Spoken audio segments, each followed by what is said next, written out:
ఇప్పుడు hot topic ఏంటంటే party మారిన ఎమ్మెల్యేల మీద ఫిరాయింపు రేపు సుప్రీంకోర్టు కనుక చెప్పేసి బై ఎలక్షన్ కనుక వస్తే తెలంగాణ రాష్ట్రంలో ఎట్లా ఉండబోతుంది రాజకీయ ముఖ చిత్రం? అంటే అన్ని మా పరిస్థితులు మేము గెలిచేస్తాం. అంతేనా? ఇంకో 2 వాళ్ళు ఎక్కువ ఇచ్చినా 12 గెలిచేస్తాం. ఇప్పుడు మీ 10 సీట్లు మీరు గెలిచొస్తారంటే ఇప్పుడు ఉన్న క్యాండిడేట్లతో పెడతారా లేకపోతే పార్టీ అధిష్టానం ఉన్న క్యాండిడేట్ వాళ్ళు పోతేనే కదా బయటకు పోయి ఎలక్షన్. వాళ్ళ మేము పెడితే ప్రజలు ఊరుకుంటారా? అంతేనా? వాళ్ళ కోసమే కదా ఇప్పుడు ఎలక్షన్ వచ్చింది. ప్రజాధనం వృధా అవుతుంది కదా. మళ్ళీ వాళ్ళని తీసుకుని వాళ్ళకి టికెట్ ఇచ్చి మళ్ళీ గెలుస్తారా?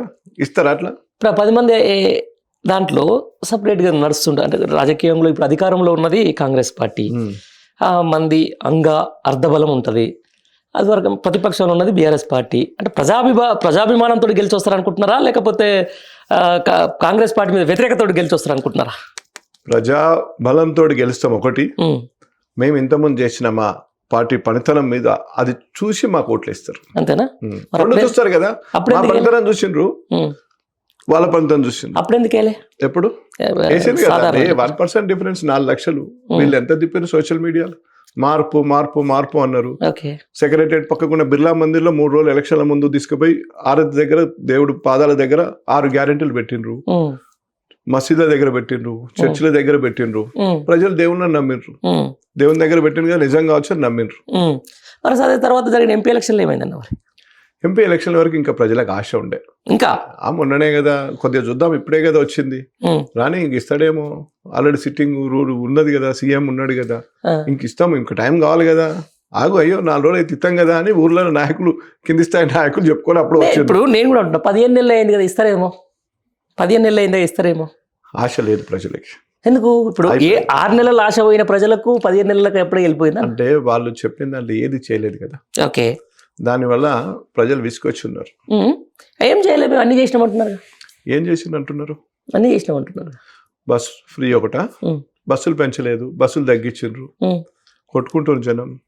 బస్సు ఫ్రీ తోటి ఎవరు హ్యాపీ లేరు. ఓకే, మహిళలే వద్దంటున్నారు దాన్ని. ఇప్పుడు ఆ స్కీమ్ మహిళలు తీసేయమంటున్నారు.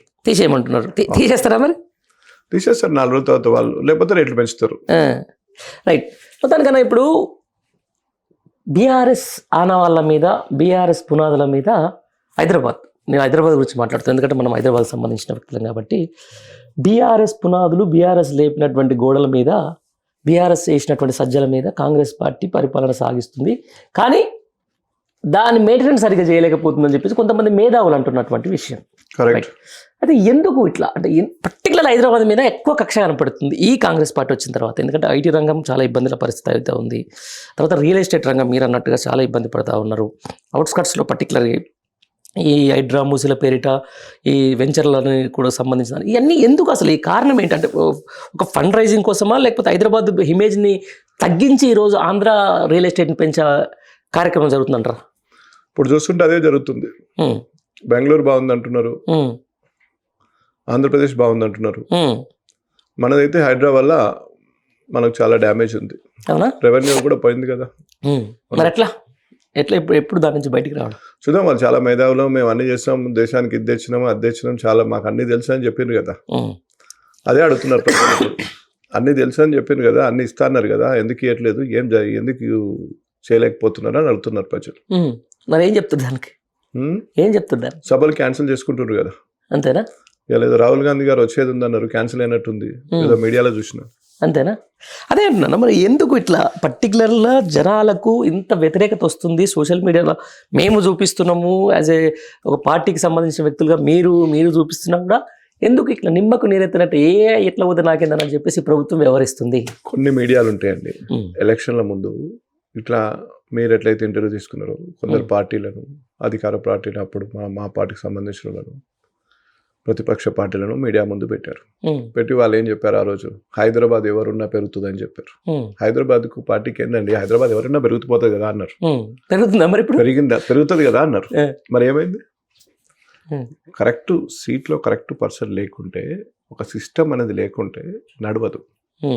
కేసీఆర్ గారు ఒక పద్ధతి ప్రకారం ఆయన 14 ఏళ్ళు కొట్లాడి తీసుకొచ్చింది కాబట్టి, నిరాహార దీక్ష చేసి చావు నోట్ల తలకాయ పెట్టి తీసుకొచ్చింది కాబట్టి, ఆయన ప్రేమతోటి ఆయన ప్రతి పిన్ టు పిన్ ప్రజలు అడగలేదు. యాక్చువల్ కేసీఆర్ కిట్టు అడగలేదు, కళ్యాణ్ లక్ష్మి అడగలేదు, ఎలక్షన్ మేనిఫెస్టో కాదు అది, కంటి వెలుగు. మీరు చూడండి తెలంగాణ విలేజ్ లో పోతే చాలా మంది దారాలు కట్టుకొని పలిగిపోయిన అద్దము ఫ్రేమ్ అంకురమైంది. ఇంకా కొంతమంది అయితే ఒకటే మిర్రర్ ఉండేది. ఒక మిర్రర్ ఉండి చూసిన పెద్ద మనుషులను పట్టించుకోని వాళ్ళు చాలా మంది ఉండే. అట్లాంటి కంటి వెలుగు ప్రోగ్రాం పెట్టి అన్ని విలేజ్ లో కంటి వెలుగు పెద్ద మనుషులకు కూడా ఒక వెలుగు నింపి తీసుకొచ్చింది. అది ఎక్కడ ఎలక్షన్ మేనిఫెస్టో కాదు, అసలు ఆ పథకం వస్తుందని ఎవరు తెలియదు. అది ఎవరు డిమాండ్ చేసిన పథకం కాదు, అది కేసీఆర్ గారు ఓన్ సొంతంగా ఆలోచనతోటి తీసుకొచ్చిన పథకాలు అవి. అట్లా దాన్ని అక్కడ తీసుకొచ్చి ఇక్కడ ఫ్లైఓవర్ లేచి కరోనా టైంలో అందరు ఎక్కడోళ్ళు అక్కడ ఇళ్ళాలు ఉన్నారు, కనెక్టివిటీ రోడ్లు చేసింది ఆ టైంలో. కేటీఆర్ గారు పట్టుకొని చాలా రోడ్లు రాయదుర్గం గచ్చిబౌలి ఏరియాలో చాలా అంటే చాలా వర్క్ జరిగింది అప్పుడు. బస్తీ దవాఖాన జరిగింది. రోడ్లు అసలు కరోనా తర్వాత బయట తిరిగారు, కొత్త రోడ్లు వచ్చినాయి. మీరు చూస్తున్నారు అన్న, ఒకసారి ఆల్విన్ కాలనీ ఎప్పుడు బస్తీ దవాఖాన విజిట్ చేసిరా? ఈ మధ్యలో మెడిసిన్స్ లేవు, విజిట్ చేసిరా? చేశారు.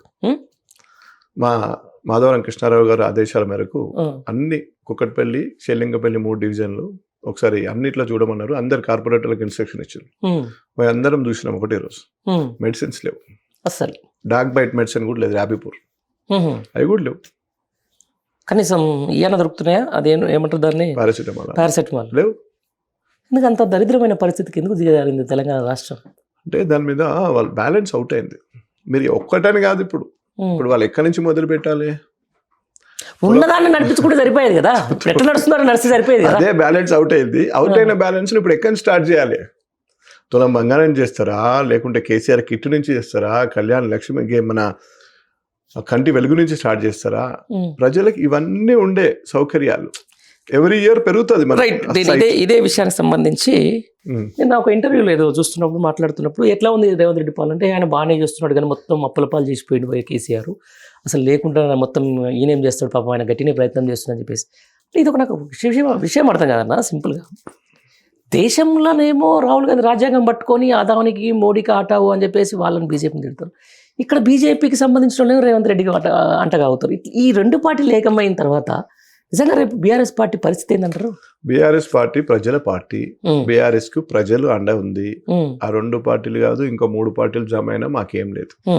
మేము 100% గెలిచి వస్తున్నాం, బంపర్ మెజార్టీతో గెలిచి వస్తున్నాం. మరి ఇప్పుడు ఒక సాక్షాత్తు బీజేపీ ప్రాతినిధ్యం వహిస్తున్న ఎంపీనే ఈ రోజు వాళ్ళు పొద్దున్న లేస్తే రైవల్రీ పార్టీస్ బీజేపీ.